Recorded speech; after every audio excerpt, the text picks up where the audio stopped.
شروع اللہ کے نام سے جو سب پر مہربان ہے، بہت مہربان ہے۔ قسم ہے فجر کے وقت کی اور 10 راتوں کی اور جفت کی اور طاق کی اور رات کی جب وہ چل کھڑی ہو کہ آخرت میں جزا و سزا ضرور ہوگی۔ ایک عقل والے کو یقین دلانے کے لیے یہ قسمیں کافی ہیں کہ نہیں؟ کیا تم نے دیکھا نہیں کہ تمہارے پروردگار نے عاد کے ساتھ کیا سلوک کیا؟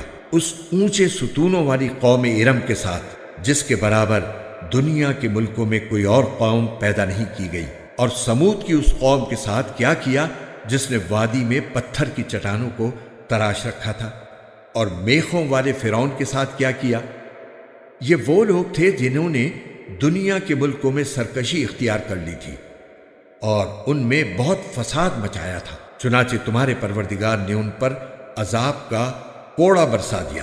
یقین رکھو تمہارا پروردگار سب کو نظر میں رکھے ہوئے ہے، لیکن انسان کا حال یہ ہے کہ جب اس کا پروردگار اسے آزماتا ہے اور انعام و اکرام سے نوازتا ہے تو وہ کہتا ہے کہ میرے پروردگار نے میری عزت کی ہے۔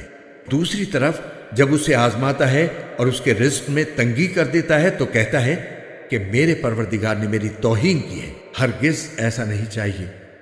صرف یہی نہیں بلکہ تم یتیم کی عزت نہیں کرتے، مسکینوں کو کھانا کھلانے کی ایک دوسرے کو ترغیب نہیں دیتے، اور میراث کا مال سمیٹ سمیٹ کر کھا جاتے ہو، اور مال سے بے حد محبت کرتے ہو۔ ہرگز ایسا نہیں چاہیے۔ جب زمین کو کوٹ کوٹ کر ریزہ ریزہ کر دیا جائے گا اور تمہارا پروردگار اور قطاریں باندھے ہوئے فرشتے میدان حشر میں آئیں گے، اور اس دن جہنم کو سامنے لایا جائے گا۔ اس دن انسان کو سمجھ آئے گی، اور اس وقت سمجھ آنے کا موقع کہاں ہوگا؟ وہ کہے گا کہ کاش میں نے اپنی اس زندگی کے لیے کچھ آگے بھیج دیا ہوتا۔ پھر اس دن اللہ کے برابر کوئی عذاب دینے والا نہیں ہوگا، اور نہ اس کے جکڑنے کی طرح کوئی جکڑنے والا ہوگا۔ البتہ نیک لوگوں سے کہا جائے گا کہ اے وہ جان جو اللہ کی اطاعت میں چین پا چکی ہے، اپنے پروردگار کی طرف اس طرح لوٹ کر آ جا کہ تو اس سے راضی ہو اور وہ تجھ سے راضی، اور شامل ہو جا میرے نیک بندوں میں، اور داخل ہو جا میری جنت میں۔